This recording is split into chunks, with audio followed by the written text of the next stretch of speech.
Hi, everybody. Thanks for gathering, guys, for the daily brief. Look, today in East Asia Pacific, we've had a busy day. We've covered up 28 issues, plus obviously the very thick daily report on Myanmar as it continues to go down a very slippery slide to a very hot cesspool. The major issue today in Asia Pacific is not one of my favorites, Indonesia or Thailand, but it's actually Australia, where the combination of arrogance and entitlement has led to major demonstrations in Sydney by the ones vested at the new front line. That's the nurses, which is apparently the front line. Well, I mean, I'm betting there's a lot of troops in World War I and World War II wished that if they were getting underpaid and not treated with their dream job and dream money, they too would be able to have a strike, but that was not the case. But the new front line, apparently that's okay. So the demonstrations outside Parliament, outside Macquarie, when COVID kicked off, we basically assessed the situation that there would be a lot of unrest, date of some other indicators in America, and of course that did unfold. Black Lives Matter and poor management, lack of unity in the government, bipolaring situations in the politics. Australia's probably following America more than just for military assistance. It's perhaps following it down some social paths that may have been best to study and avoid rather than to blindly follow down on those paths too. So a bit of a boring day in East Asia Pacific, albeit a lot of issues. Of course, not boring in Myanmar. We're probably going to wind up our daily reports on Myanmar at the end of this month, because whilst the scenario is very grim, it's not changing and it's unlikely to change, and we're going to get back to just weekly assessments. Any questions on Australia or East Asia Pacific, chaps? None from us, Paul. Thank you for the coverage of Southeast Asia. We will be moving on to South Asia from there on. There was one major issue which was assessed today in the daily report, and there were 13 other issues in South Asia. The primary issue which we are facing in South Asia is the protests, both in India and in Pakistan. And today specifically, it's the protests which was triggered by the tribal clashes in Sindh on the 12th of February.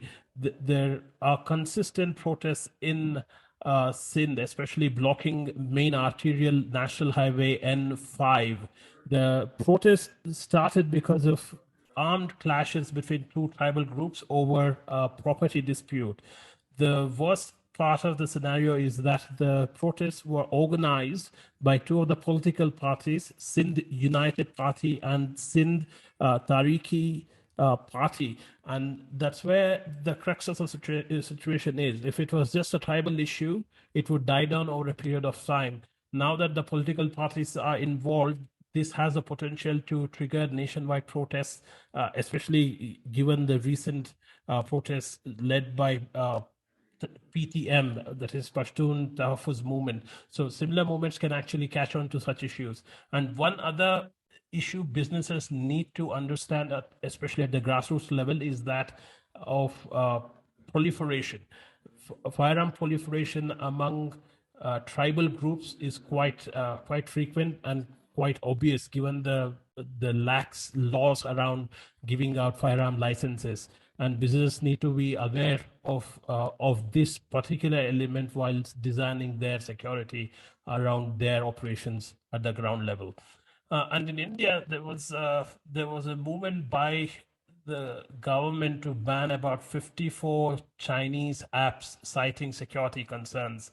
And most of the apps, what they are banned, there are third-rate apps, focused on camera, selfie, and whatnot, except one app which was focused on integration with Salesforce, and that is Scam Card. So businesses who are using similar apps need to watch out for similar bans in the upcoming days as they're targeting Chinese establishments.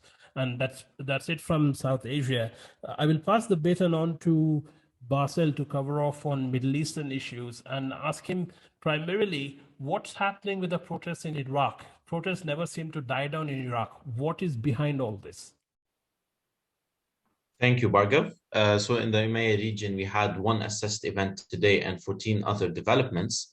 The major development that we had in the assessed event was the protests in Iraq. So violent protests continued in Iraq, especially in Al-Nasiriyah city in Dhi Qar governorate.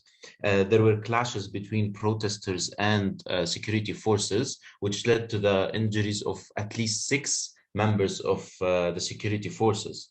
At least 17 protesters were detained were arrested by security forces during the protest. So the protest was primarily focused on people demanding an improvement of provision of public services in the area, especially with the upcoming construction of a hospital near Karma district in the area. The protesters blocked the Nasiriyah bridge with burning tires and burned a military vehicle in the vicinity of the area.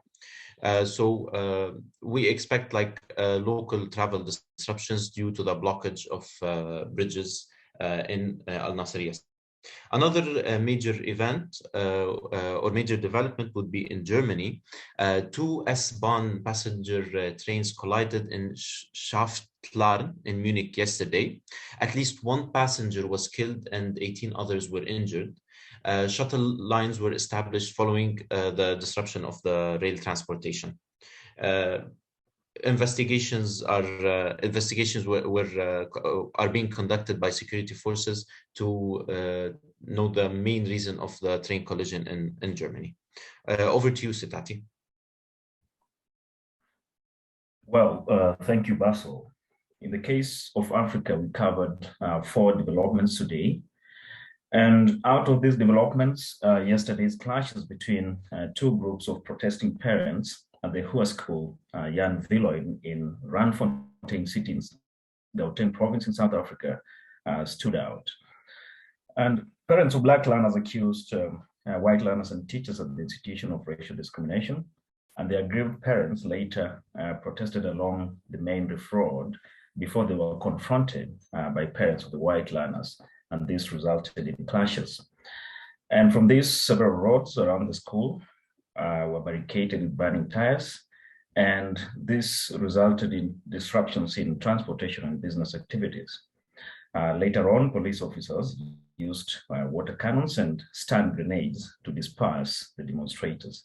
So unless there's any comment or question regarding this, I'll hand it over to Bhargav to finish off the session today. Thank you. Thank you, Sitati and Bassel, for your coverage. That's it from our daily audio today.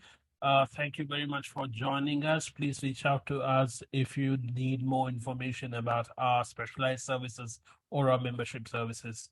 Thank you.